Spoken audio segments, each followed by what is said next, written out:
Hey everybody, what's going on? It's me, just Friday, December 22nd, 20th, wrapping up the week. It's kind of a crazy week. I was running hard and it's nice to relax. I'm doing a lot of paperwork, kind of processing some applications, making sure things are going through.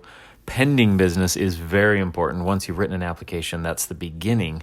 So you have to etch out some time in your schedule to follow through with those and make sure they get issued and paid, make sure your clients are getting coverage and then communicating out to your clients and all that. So it is nice to take a day or so in the office throughout the week to take care of that stuff. So this week, I spent a lot of time in the field. I didn't quite get 15. I did, I think, 13 or 14 appointments. Sat with 10 and wrote 8. So I'm very happy with those numbers. The people that I met with this week were phenomenal. My clients, sometimes I feel like I am the luckiest guy to have the best clients ever. They're such great people. And you'll meet them too. When you go out in the field, there's so many wonderful people and you'll spend like a little bit of time with them and you'll meet just phenomenal people. You'll make friends. They'll invite you to dinner. I mean, there's some of the best people out there and we get to sit down with them, spend an hour or two and get to know them a little bit, write a policy to help them with their, change their lives and their situation and make a living doing it. So what a blessing that is. Anyways, I don't want to talk too much time about that because it was a pretty I've got a couple of stories, but it's funny. Oh, I will tell you one thing though. I just found myself in two different situations because I was running hard this week. So I didn't have a lot of time at my office to just sit down and make dials, but I had some pockets out on the road. And this is what I would encourage you to do is use up those small pockets of time to be efficient in your business. So I was dialing, setting appointments as I was sitting on someone's porch earlier this week. I was dialing, setting appointments out front, around the corner so I didn't look like a stalker, in front of a park when I had an extra 20 minutes. So you get these little pockets where, you have schedule and you have appointments and one of them cancels or one of them goes short or whatever, and you've got some extra time. Find a parking lot, find some Starbucks, sit down, make some dials and fill that gap and make some more appointments. And that's a good way to do it because you don't have to do a marathon of dialing that way. You just kind of do smaller dialing sessions as you go. You can keep yourself booked pretty well. And it works out. I like it better because I don't like to sit for 4 hours dialing. I just kind of get burned out and making calls. So, 1 second. Okay, so that was kind of, if you watched me, if you drove around with me, you'd probably laugh because, I show up to an appointment, they're not there. I call them, they're like a half an hour away. A lot of agents may just say, you know what, I'm going to go. I'm going to go to my next appointment and then try and reschedule that. But I sat there on his porch and waited for them to get there. But rather than just sitting there, I called and I scheduled, I don't know what I scheduled, probably 1 or 2 appointments really. But I called and dialed from the porch. And then when they showed up, they got there and I went in, presented, and I wrote an application. They become a client. So then I went to my next appointment. I was a little bit late on the next appointment because of that time waiting, but that's okay. So it's not a perfect business. There's a lot of moving parts. You have to roll with the punches. And maybe that's kind of the lesson that's coming out this week in terms of the field. My field report to you is just kind of go with the flow and just keep yourself busy, keep yourself going. As you're driving, make sure you're listening to stuff. Make sure you're feeding your mind. Here's some stuff that crossed my crazy brain this week. And the theme, I guess, is just I really want each of you to know that you're a freaking miracle. It's ridiculous how much of a miracle you are. I don't know if you've done any research on this or not, and I'll bring this all together and tell you why this was coming up the way that it came up this week to me. But just a little bit of research. Your bones are so strong it can bear a load of 19,000 pounds, the weight of 5 pickup trucks. That's how strong your bones are. Your human eye, if it was a digital camera, would be 576 megapixels. So next time you're at the store picking out some cool technology and you're like, wow, the digital camera, 100 megapixels, 150. Well, your eye has 576. We can distinguish 1 trillion different odors with our noses and 10 million different colors with our eyes. Your brain, have you ever checked out how crazy, insane, impressive your brain is? Oh my gosh, I could spend an hour just talking about this, but Your long-term memory can hold up to 1 quadrillion, which is a million billion bits of information. It can hold 5 times the amount of an Encyclopedia Britannica. Your nerve impulses travel at 170 miles an hour. And everything, all of it, subconscious, conscious, your brain is operated on the power, the same amount of power it takes to light up a 10-watt light bulb. That's efficient. Can you believe how efficient that is? Your heart will pump 1.5 million barrels of blood throughout your lifetime. That'll fill up 200 train tank cars. It's insane. It's got enough pressure to squirt blood 30 feet. That's how much. That pressure is pumping your blood through 60,000 miles of veins, up to 6 quarts of blood circulating 3 times every minute. In a single day, your blood travels a total of 12,000 miles. What? Isn't that crazy? Your cells, your body has 100 trillion cells. They all came from a single cell, the division of one single cell. But to operate alive and a functioning adult, 100 trillion cells, 300 million die every minute. You're just like a constant death revolving door of death, because that's what your cells are doing. They're rebuilding themselves. Of course, you get new ones, but 300 million cells die every single minute. This recording so far has been going 6 minutes, so that's what 1,800 million cells have died since you've been listening to this recording. So, but of course, your body rebuilds it. If uncoiled, your DNA strand would stretch 10 billion miles. And we're made up of 7 octillion atoms. Octillion, that's a lot of zeros. I'm looking at it on screen. If 2/3 of your liver were removed, it would grow back to its original size in 4 weeks. 4 weeks, your liver would grow back. Your stomach builds a brand new lining every four days. Listen to this. Your acids in your stomach are so strong that it will start to dissolve the lining of your stomach, so your body replaces that lining routinely every 4 days.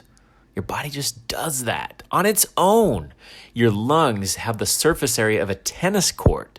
To oxygenate blood, they're filled with thousands of microscopic capillaries, and so that surface area makes it easy to take place for the oxygen to get to where it needs to go. So I could go on and on and on, right? And you're thinking to yourself, all right, what is this, a biology lesson, anatomy? What are we talking about here? Well, the point in all this is you are a freaking miracle. I mean, you think about everything that's going on inside your body, that all happens automatically, that's run by your subconscious.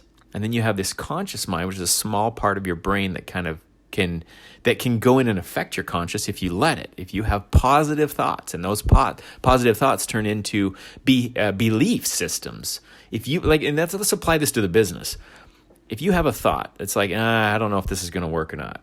Okay, that thought's going to become a belief, right? That belief actually turns into physiology inside of your brain. So your neural pathways form around those beliefs. It's like if you have a record, for those of you that used to listen to records, you spin around that needle falls into grooves, and it plays music by slowly following into a spiral as it goes into the middle of the record, then it hits the bottom. Well, when there's a scratch, that groove, all that does is change the needle to go back into an old groove. So you get that repeating record thing, which is, and it goes back. And what that's doing is that scratch kind of brings it back into a previous groove, and then it repeats itself. Well, that's all our brains are doing when we think old thoughts, or when we think when we think certain ways. We get into patterns and routines of thinking certain ways about things, and in order to make a new thought, we have to scratch a new. We have to create, and it's a little hard at first, but a new neural pathway, which is brand new physiology in your brain. Your brain physiology is actually changing. So if you've had some old thoughts this year about how far you can go, about this business, about dialing, about running appointments, about anything, whatever it is, you see this business, maybe you like some things about it, you like where it can take you, but you're just not sure, and you have doubts in the back of your mind. Well, all that can be controlled through your subconscious, through your conscious. Your conscious can reprogram your subconscious just by being intentional with your thoughts and then being repetitive over and over and over. So what does that mean? Listen to calls every single week. If there's a call, if there's a team call, be on that call. Why? Because that's where you're getting your new thoughts. Have you ever noticed how you feel at the end of a call? You have a renewed spirit. You're like, oh yeah, that's why. It's kind of a reminder. That's why I got into this. Okay? You're going to get cold eventually if you stop listening to this stuff. It's just human nature. You will drop off. You've got to stay plugged in. But make this year the year where you look at your thoughts, and I talked about this a little bit previously, throw out the old inventory, get rid of the new stuff, and put in new stuff that serves you well. Your body, everything that's going on that little list that I gave you, that's just a scratch of the surface of how much of a miracle you are. When this realization came to me earlier this week, and I've known this for a long time, but something about it this week was like, man, every single person that I come in contact with is a miracle. And I thought to myself, if I can just start treating people like that, somebody that's a little bit rough around the edges, somebody that's maybe, different circumstances where it's easy to get judgmental, it's easy to look at them in a different way or whatever. If you can look at them and think to yourself, that person is a miracle, then you kind of start treating them with a whole different level of respect and love and care and all that stuff. And I'm sure when you look at a baby, it's easy to think, a brand new born, you look at that baby and you think, wow, what a miracle, right? And you do everything you can to protect and nurture and love that baby. Guess what? Every single one of you listening to this right now was that baby. You're just grown up, but that miracle has not changed. You are still that miracle today. And the only thing that's changed, if there is something, is how you think about yourself. You have maybe diminished how much of a miracle you are in your own mind. And that's where it falls apart, is how we see ourselves. If there's one thing I could do for you this year, this upcoming year, it's to get you to increase the belief that you have in yourself. Okay, that perception, that view that you can be a regional manager if you want. You can be a district manager. You can make $1 million if you want, doing any kind of business really, but I can help you do it here. But you can become and grow and earn and do whatever you want to. Everything else is circumstantial. Money problems, time problems, mindset problems, belief problems, those are all circumstantial. And they can either be the reason you do it or be the reason that you don't, be the excuse that you don't. But the one thing that changes it all is your belief in yourself. And if you can never, ever, ever forget how much of a freaking miracle you are, and everybody else, by the way, then maybe you give yourself a little bit more respect and a little bit more leeway, and maybe you'll give yourself a little bit more belief. You believe in yourself a little bit more, and just enough to move you to the next level to where you can start accomplishing the life of your dreams. And so that's what I really want for you for 2020. Wherever you are, whenever you're listening to this, whatever state you are in, you can do whatever you want to do. If you plug in, join the system, start listening to the calls, start believing yourself, and start doing what all of us are teaching that you need to be doing in order to have success. And that success can be yours. Success doesn't go in and look at you and say, your hair's too long. You're a little bit overweight. You're wearing glasses. Or you have the wrong color of skin. Success doesn't do that. Success rewards people that follow the principles of success. And right at the heart of it all is belief.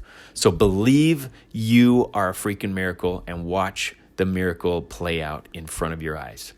I'll talk to you next time. Have a wonderful week. Make the use of every amount of time that you're blessed with on earth, because you don't know how much God's going to give you and how much more he's going to give you. Make every moment count. Your life matters. I love all of you, and I'll talk to you next week. Take care.